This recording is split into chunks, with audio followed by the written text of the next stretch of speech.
வீரா skill அகாடமிக்கு உங்களை அன்புடன் வரவேற்கிறோம். ஏன் சில நிறுவனங்கள் தொடர்ந்து முன்னேறுகின்றன, ஆனால் சில நிறுவனங்கள் ஒரே பிரச்சனைகளை மீண்டும் மீண்டும் சந்திக்கின்றன? இதற்கான பதிலை உலக புகழ்பெற்ற தர மேலாண்மை நிபுணர் டாக்டர் டெமிங் தனது சிஸ்டம் ஆஃப் ப்ரோஃபவுண்ட் நாலேஜ் மூலம் விளக்குகிறார். தரத்தை மேம்படுத்துவது என்பது தயாரிப்பை மட்டும் மேம்படுத்துவதல்ல, முழு செயல்முறையையும், தலைமைத்துவத்தையும், அறிவையும், தொடர்ச்சியான கற்றலையும் மேம்படுத்துவதே உண்மையான தர மேலாண்மை என்று அவர் வலியுறுத்தினார். இந்த காணொளியில் டாக்டர் டெமிங்கின் சிஸ்டம் ஆஃப் ப்ரோஃபவுண்ட் நாலேஜ் என்றால் என்ன, அதன் முக்கிய கொள்கைகள் என்ன, அவை நிறுவனங்களை உலக தரத்திற்கு எப்படி கொண்டு செல்கின்றன என்பதை எளிமையாக தெரிந்து கொள்ளப் போகிறோம். டாக்டர் வில்லியம் எட்வர்ட்ஸ் டெமிங் உலக புகழ்பெற்ற புள்ளிவிவர நிபுணரும் தர மேலாண்மை சிந்தனையாளரும் ஆவார்.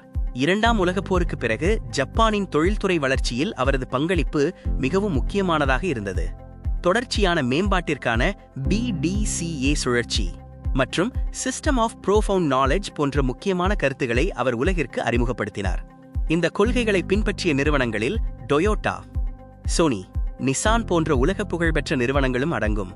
அவரது சிந்தனைகள் இன்று வரை தர மேலாண்மை, லீன் மற்றும் சிக்ஸ் சிக்மா போன்ற பல மேம்பாட்டு முறைகளுக்கு அடித்தளமாக இருந்து வருகின்றன. நினைவில் கொள்ளுங்கள், தரத்தை மேம்படுத்துவது என்பது கருவிகளை மாற்றுவது மட்டுமல்ல, சிந்தனை முறையையே மாற்றுவதுதான் டாக்டர் டெமிங்கின் மிகப்பெரிய பங்களிப்பு. அப்படியானால் சிஸ்டம் ஆஃப் ப்ரோஃபவுண்ட் நாலேஜ் என்றால் என்ன? இது நிறுவனங்களை சிறப்பாக வழிநடத்த உதவும் ஒரு முழுமையான மேலாண்மை தத்துவமாகும். இந்த முறை 4 முக்கியமான அடித்தளங்களின் மீது உருவாக்கப்பட்டுள்ளது. முதலாவது, அப்ரிசியேஷன் ஃபார் எ சிஸ்டம், அதாவது முழு செயல்முறையையும் ஒரே அமைப்பாக புரிந்து கொள்வது. இரண்டாவது, நாலேஜ் ஆஃப் வேரியேஷன், செயல்முறையில் ஏற்படும் மாற்றங்களை சரியாக அறிந்து நிர்வகிப்பது. மூன்றாவது, தியரி ஆஃப் நாலேஜ், தரவுகள் மற்றும் அனுபவங்களின் அடிப்படையில் தொடர்ந்து கற்றுக்கொண்டு முன்னேறுவது. நான்காவது, சைக்காலஜி, மனிதர்களின் சிந்தனை, ஊக்கம் மற்றும் நடத்தை ஆகியவற்றை புரிந்து கொண்டு சிறந்த குழு பண்பாட்டை உருவாக்குவது. இந்த 4 அம்சங்களும் ஒன்றோடொன்று இணைந்து செயல்படும்போது நிறுவனங்கள் தரத்தையும் உற்பத்தி திறனையும் தொடர்ந்து மேம்படுத்த முடியும். முதலாவது கொள்கை, அப்ரிசியேஷன் ஃபார் எ சிஸ்டம்.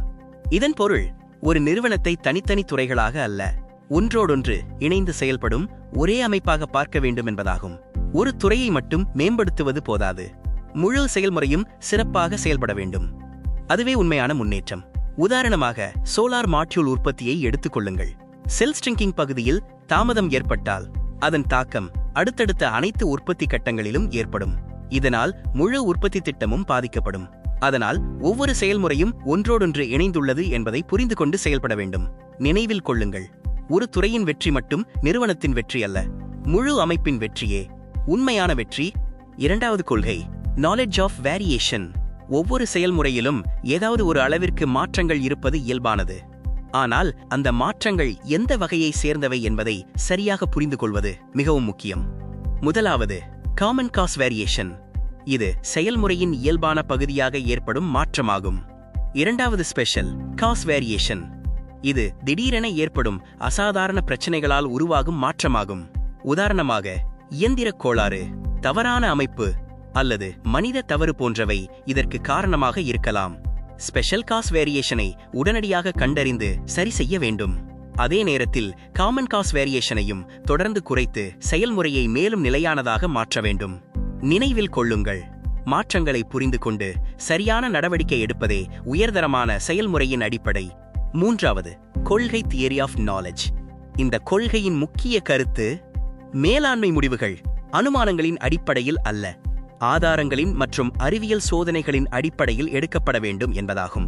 ஒரு செயல்முறையை மேம்படுத்த வேண்டும் என்றால் முதலில் தரவுகளை சேகரிக்க வேண்டும், அவற்றை ஆய்வு செய்ய வேண்டும், பின்னர் சோதனை செய்து அதன் முடிவுகளை மதிப்பீடு செய்ய வேண்டும்.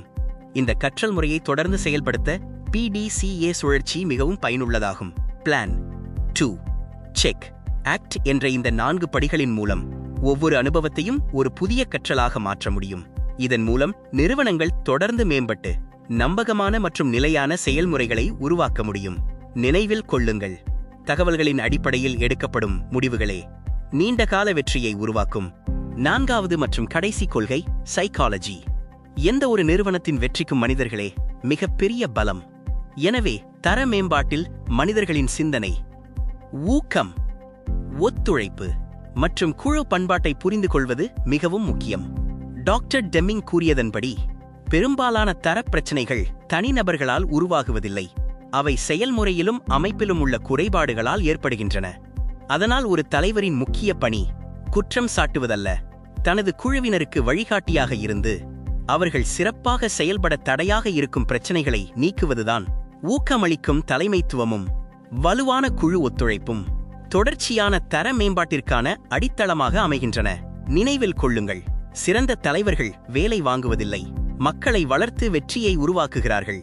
நடைமுறை தொழில்துறை சூழலில் டாக்டர் டெமிங்கின் இந்த 4 கொள்கைகளும் மிகவும் பயனுள்ளதாக செயல்படுகின்றன. இவைலீன், சிக்ஸ் சிக்மா மற்றும் டொயோட்டா புரொடக்ஷன் சிஸ்டம் போன்ற உலகத்தரம் வாய்ந்த மேலாண்மை முறைகளுடன் சிறப்பாக இணைந்து செயல்படுகின்றன. இந்த கொள்கைகளை சரியாக நடைமுறைப்படுத்தும் நிறுவனங்கள் பல்வேறு நன்மைகளை பெறுகின்றன. குறைபாடுகள் கணிசமாக குறைகின்றன, உற்பத்தி திறன் தொடர்ந்து அதிகரிக்கிறது, வீணான செலவுகள் குறைகின்றன, செயல்முறைகள் மேலும் நிலையானதாக மாறுகின்றன.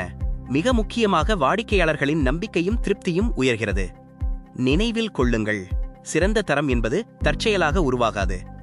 சரியான சிந்தனை, சரியான செயல்முறை மற்றும் தொடர்ச்சியான மேம்பாட்டின் மூலமே அது உருவாகிறது. இந்த காணொளியில் டாக்டர் டெமிங்கின் சிஸ்டம் ஆஃப் ப்ரோஃபவுண்ட் நாலேஜ் பற்றிய முக்கியமான கருத்துக்களை தெரிந்து கொண்டோம்.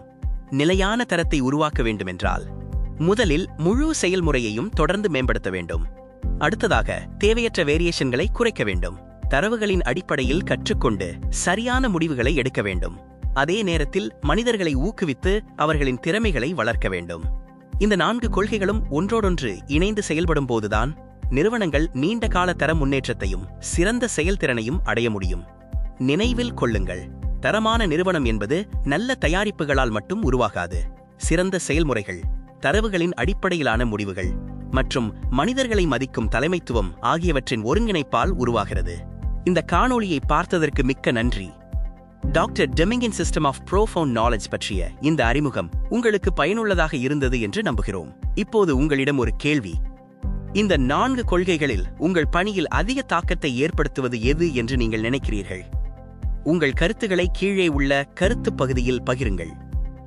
இந்த காணொளி உங்களுக்கு பயனுள்ளதாக இருந்தால் ஒரு லைக் செய்யுங்கள்.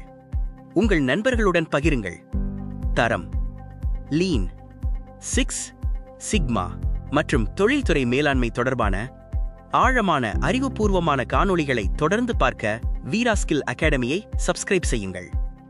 மீண்டும் ஒரு புதிய பயனுள்ள காணொளியில் சந்திப்போம். நன்றி, வணக்கம்.